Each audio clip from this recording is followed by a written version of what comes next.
Hello students, आज हम जानेंगे वाच्य किसे कहते हैं।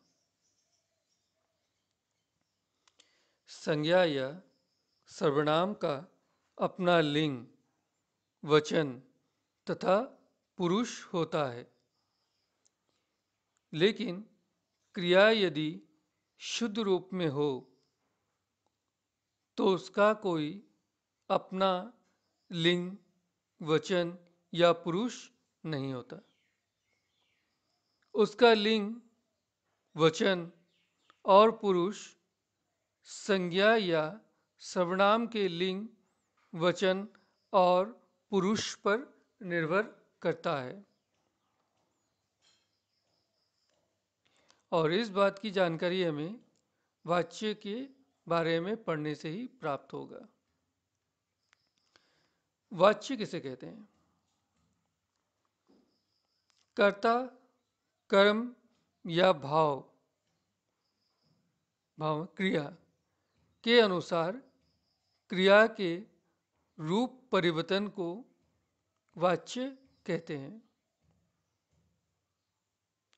और दूसरे शब्दों में वाक्य में किसकी प्रधानता है, अर्थात क्रिया का लिंग, वचन और पुरुष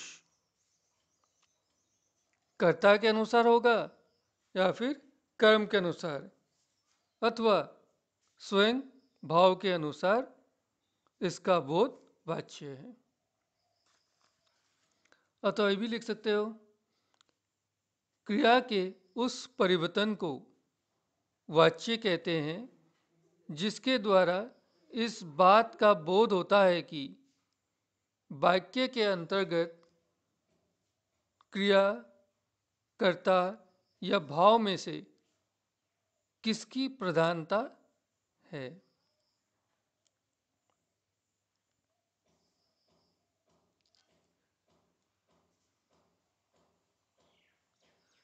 राम रोटी खाता है, उदाहरण देखो, राम रोटी खाता है कर्ता के अनुसार क्रिया है, यानी इसमें कर्ता की प्रधानता है।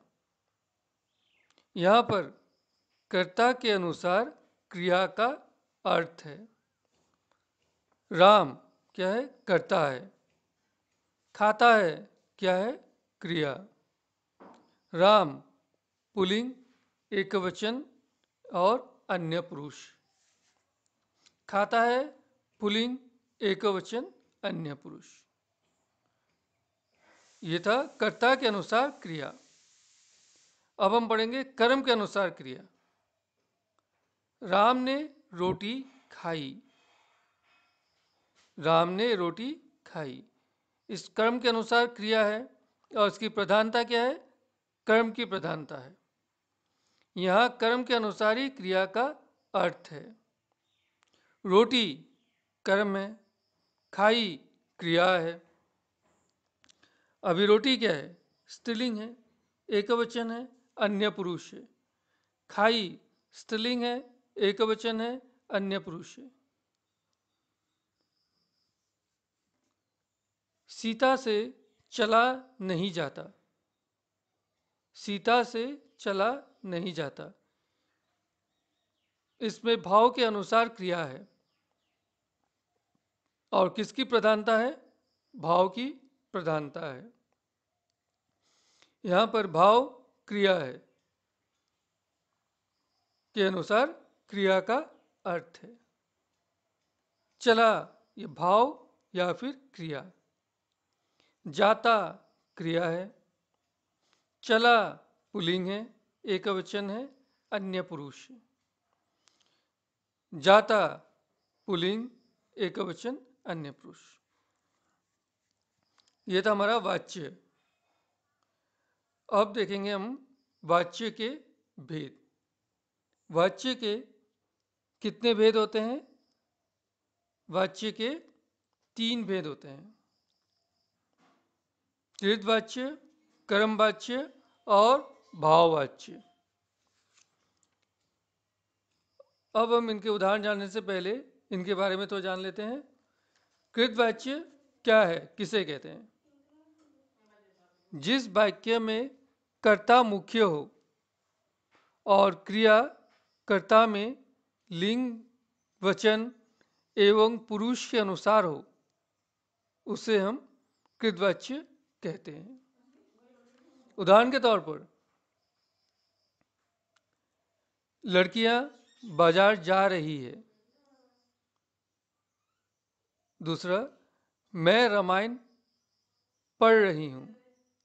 तीसरा, कुमकुम खाना खाकर सो गई। इन वाक्यों में जा रही है, पढ़ रही हूं, सो गई, ये सभी क्रियाएं कर्ता के अनुसार आई है।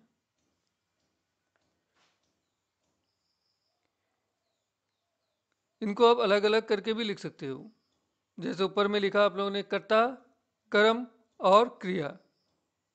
कर्ता के नीचे आप राम लिखो, कर्म के नीचे रोटी और क्रिया के नीचे खाता है।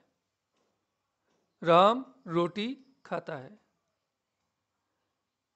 लड़के संतरे खाते हैं।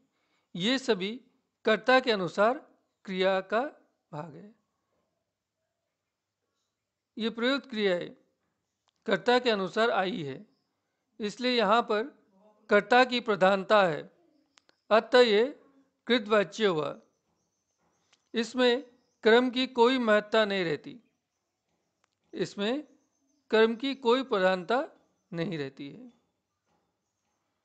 अब देखो दूसरे भेद में कर्मवाच्य। कर्मवाच्य किसे कहते हैं?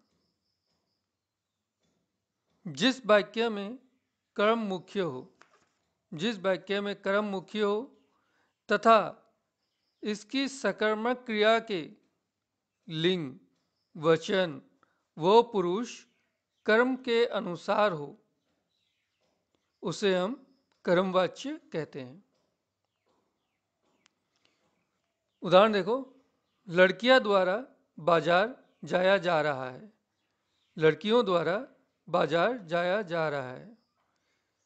मेरे द्वारा रामायण पढ़ी जा रही है।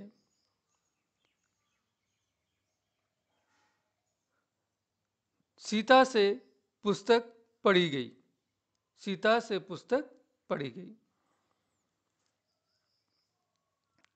या फिर अब उसी तरह जैसे कर्तवाच्य में आप लोगों ने लिखा था, कर्मवाच्यों में कर्ता, कर्म और क्रिया।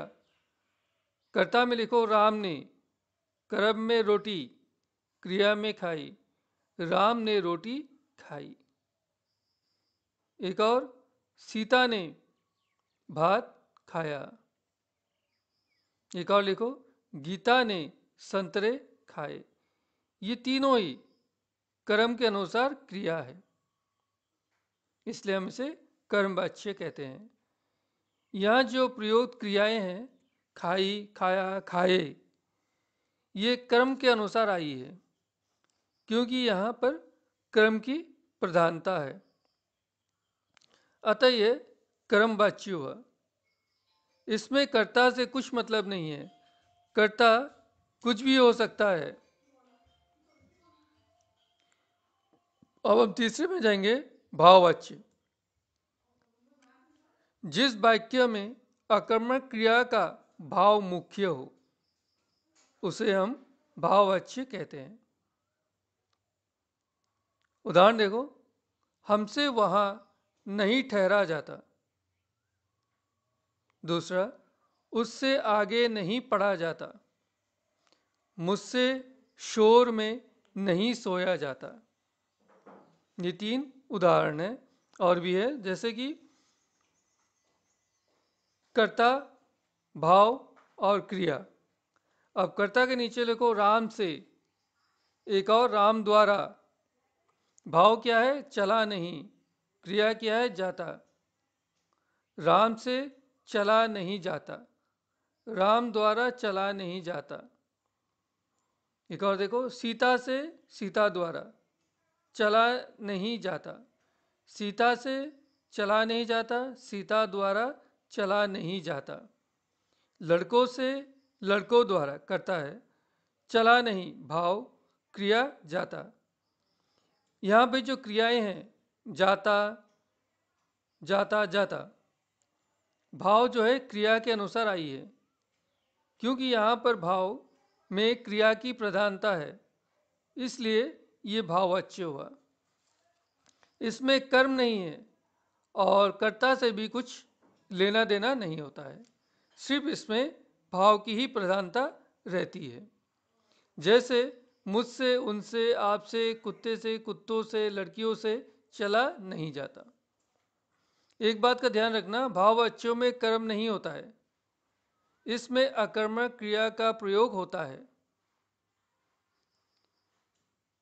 इसमें अकर्मक क्रिया का ही प्रयोग होता है। और अगर संक्षेप में अगर आपको याद रखना है तो इस तरह से भी याद आप रख सकते हो। कर्ता के अनुसार क्रिया कृतवाच्य है, कर्म के अनुसार क्रिया कर्मवाच्य, भाव क्रिया के अनुसार क्रिया है तो क्या होगा आपका भाववाच्य होगा। अब हम वाक्य रूपांतरण की ओर आगे बढ़ते हैं। एक वाच्य से दूसरे वाच्य में परिवर्तन वाच्य परिवर्तन या रूपांतर कहलाता है। अब कृत वाच्य से कर्म वाच्य में हम लोग बदलेंगे। मैं रोटी खाता हूं, मैं रोटी खाता हूं। कर्म वाच्य में मेरे द्वारा रोटी खाई जाती है, मेरे द्वारा रोटी खाई जाती है। कृत वाच्य में मैं रोटियां खाता हूं। कर्म वाच्य में देखो मेरे द्वारा रोटियां खाई जाती है। एक और देखो गीता भात खाती है। अब उसे हम कर्म वाच्य में बदलेंगे, गीता द्वारा भात खाया जाता है। एक और देखो माँ बच्चों को खिला रही है, माँ द्वारा बच्चे खिलाए जा रहे हैं। मैं आपको हिंदी पढ़ाता हूँ, मैं आपको हिंदी पढ़ाता हूँ। मेरे द्वारा आपको हिंदी पढ़ाई जाती है। आप मेरी सहायता करते हैं। कृतवाच्य में आप मेरी सहायता करते हैं। इसका कर्मवाच्य होगा आपके द्वारा मेरी सहायता की जाती है, आपके द्वारा मेरी सहायता की जाती है। राम आम खा चुका है,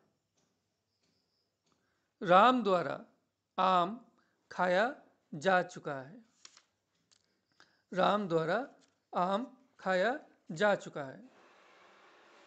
अमन चिट्ठी पढ़ता है, अमन द्वारा चिट्ठी पढ़ी जाती है।